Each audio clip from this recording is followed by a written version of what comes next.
Mga kaibigan, mga kababayan, ngayong araw po ng Martes, December 17, 2024, meron po tayong pinaka-latest na update sa lagay ng ating panahon. But before that, huwag niyo po munang kakalimutan na i-like at i-subscribe po ang ating YouTube channel at pahit na rin po ng notification bell para ma-notify ko po kayo sa mga susunod natin na mga latest weather update. So mga kaibigan, patuloy po nating minomonitor ito pong active na low pressure area dito po sa may bandang Silangang Mindanao. And as of now, ito may estimated pong layo na 225 kilometers east of southeast of Tagum City, Davao del Norte. So kung titignan po ninyo mga kaibigan, ito'y pinapalakas ho nito nga pong ITCC or Intertropical Convergence Zone. And ayon na rin po mga kaibigan sa pagtatala ng Pag-asa, ay mas tumaas po ang tsansa nito na maging isang ganap nga po na bagyo sa mga susunod po na araw mga kaibigan. At dito po yan magsisimula sa may bandang silangan po ng Mindanao mga kaibigan. And ayon na rin po sa ating forecast weather model, posible itong tumawid sa isla po ng Mindanao o malapit po sa Eastern Visayas ngayong linggo. Hindi pa naman po ito tiyak mga kaibigan, may mga posibilidad pa na posibleng magbago. So mga kaibigan ko, bago ho natin balikan at alamin yung kondisyon nga po nitong active low pressure area, dito muna po tayo sa forecast weather condition natin. So sa area po ng Caraga at Davao region, asahan ho natin yan ng cloudy skies na may mahina hanggang sa malalakas na pag-ulan pagdating ho sa gabi. Dahil ho yan sa low pressure area na atin pong minomonitor. So impact po nito, posibleng pagbabaha sa mababang lugar at landslide naman po sa mga landslide prone area. Samantalang sa area naman po ng Mindanao, Negros Island Region, Central Visayas at Eastern Visayas mga kaibigan, cloudy skies din with scattered rains and thunderstorm ang ating mararanasan dahil naman po sa ITCC or Intertropical Convergence Zone. Sa area po ng Cagayan Valley, Cordillera Administrative Region mga kaibigan, kasama na rin dyan ng Eastern Visayas at Central Visayas. Asahan ho natin ng masungit na panahon na may mahina hanggang sa malalakas na pag-ulan pagdating naman ho sa gabi. Dahil naman po yan o dahil pa rin yan dito nga po sa ITCC. Samantalang ang Cagayan Valley, Cordillera Administrative Region, Aurora, weather condition ho natin dyan, maulap na kalangitan din with isolated light rains and heavy rainfalls pagdating sa gabi dahil sa northeast monsoon or hanging amihan. Samantalang ang ilang bahagi naman ho ng Bicol region at Quezon apektado ng shear line at asahan natin ang posibleng mahina hanggang sa malalakas din ng pag-ulan. Sa Metro Manila naman at ilang bahagi ng Luzon, asahan din natin ng mahihinang pag-ulan pagdating sa hapon at sa gabi. Do posibleng makaranas ng maaliwalas na panahon sa umaga, pero mas malaki yung tsansa ng masungit na panahon mga kaibigan dahil ho sa hanging amihan or northeast monsoon. So mga kaibigan, balikan ho natin.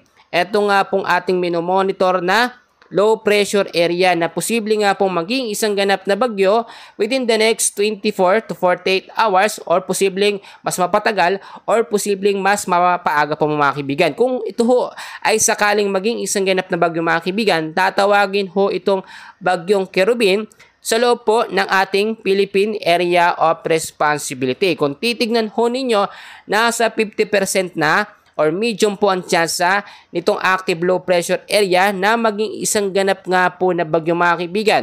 At kung hindi po magbabago ang pinapakita po nito ngayon sa ating weather model at yung condition nitong active low pressure area, ay maaari po nitong tawirin ang ilang bahagi po o lugar po ng Caraga region, Visayas at Palawan sa mga susunod po na mga araw mga kaibigan.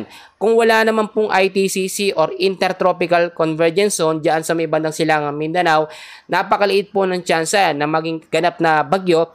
Ito nga pong low pressure area na ating monitor. Pero dahil po kaakibat niya or kasama ng ITCC, itong low pressure area, nakapaloob po yan, malapit sila dyan, halos magkatabi lamang, ay mas lumaki yung tsansa na maging isang ganap na bagyo itong low pressure area.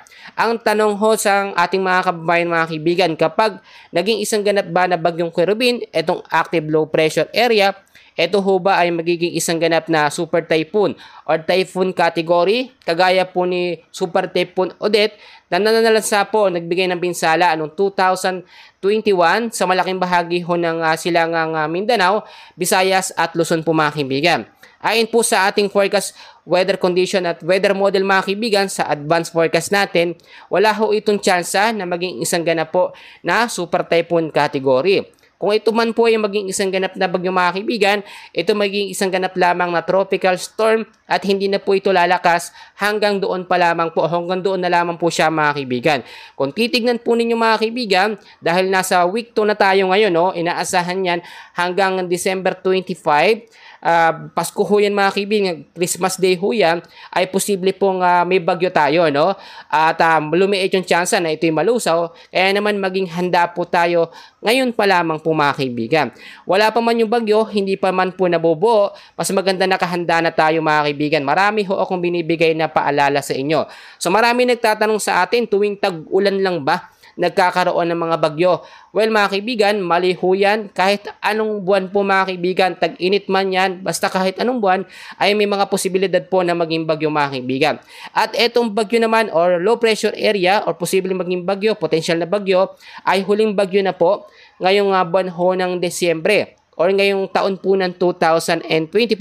At wala na po o hindi po ito nakikitaan ng kasunod pa po na bagyo, mga kaibigan.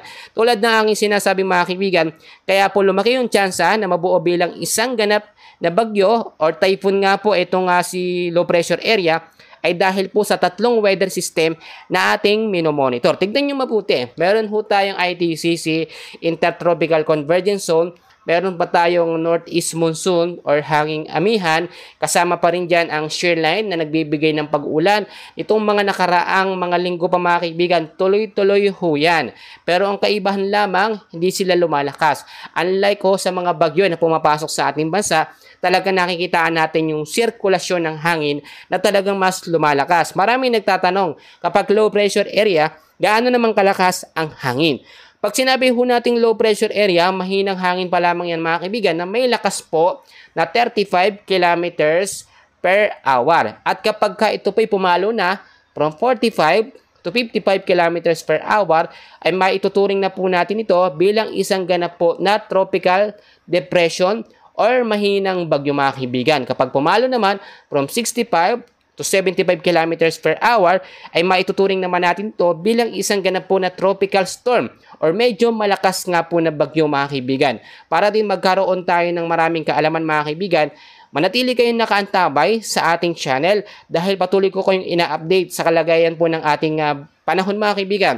At ito, sinasabi ko, wala pa man yung bagyo, maging handa tayo ngayon pa lamang po. Malungkot man dahil may nakita tayong sama ng panahon, maging masaya na lamang tayo dahil nga po hindi ito naging kagaya nung Super Typhoon Odette noong 2021, and hopefully, ito nga po ay mas humina pa sa mga susunod po na mga araw.